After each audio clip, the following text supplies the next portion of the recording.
이번 시간부터 Security and Compliance 쪽 영역에 대해서 본격적으로 알아보겠습니다.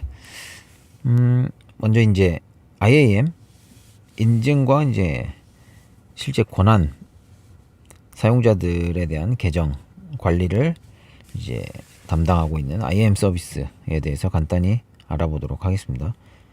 IAM 자체가 이제 어떻게 보면 AWS를 이용하는 데 있어서 매우 중요한 역할을 하죠. 이제 보안뿐만 아니고 실제 이제 서비스 관련돼서 연동이라든지 다양한 분야의 IAM이 역할을 하고 있기 때문에 이제 어떤 서비스 영역이나 어떤 역할을 하시더라도 IAM에 대해서는 기본적으로 알아두셔야 될 필요가 있습니다.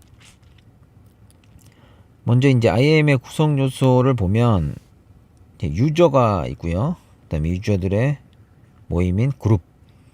그다음에 이제 롤이라는 개념이 있는데 이게 어떻게 보면 역할이죠, 역할. 이 실제 이 권한을 담당하는 폴리시들을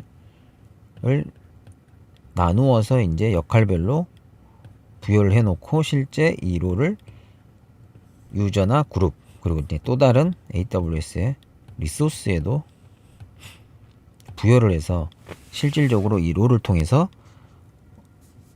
어떤 액션들이 가능하게 할 수 있다 없다를 결정하는 역할을 한다라고 보시면 될 것 같습니다. 이 IAM의 이제 기본적인 특징이 뭐 당연히 이제 인증에 대한 부분, 사용자 인증, 그 관점에서 이제 보안 관점에서 중요한 역할을 하는 거죠. 그 다음에 이제 계정들이 실질적으로 다수의 계정들이 좀 큰 조직에서 사용되는 경우에 하이라키컬하게 계정 간의 연관이라든지 이제 인증, 그 다음에 타 시스템과 연동을 담당하는 데 있어서 오거나이제이션이라는 서비스를 통해서 좀 더 통합 관리를 할 수 있는 서비스가 있고요. 그리고 뭐 기존에 가지고 있던 어떤 디렉토리 서비스들과 연동해서 IAM이 실제 사용자들을 인증하는 역할을 해줄 수도 있습니다.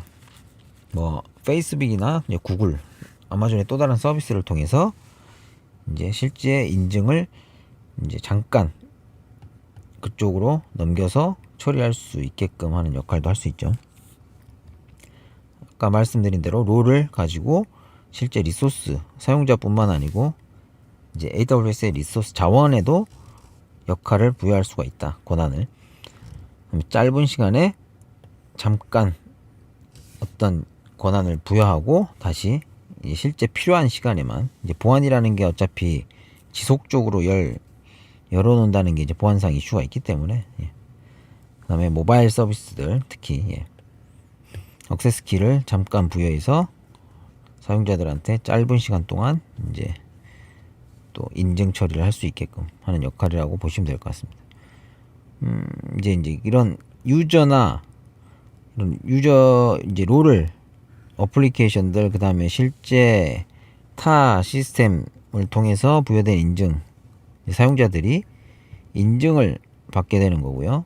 인증을 통해서 어떤 액션들을 요청을 하는 거죠. 이 옵션 실제 이 권한을 통해서 폴리시에 정의된 바와 같이 이 롤이나 그룹이나 유저가 부여받은 폴리시에 따라서 실제 액션들이 자원들에 취해질 수 있게끔 하는 형태고요.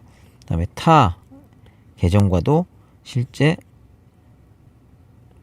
권한을 폴리시를 통해서 부여를 할 수가 있다. 이런 메커니즘이라고 보시면 될 것 같습니다.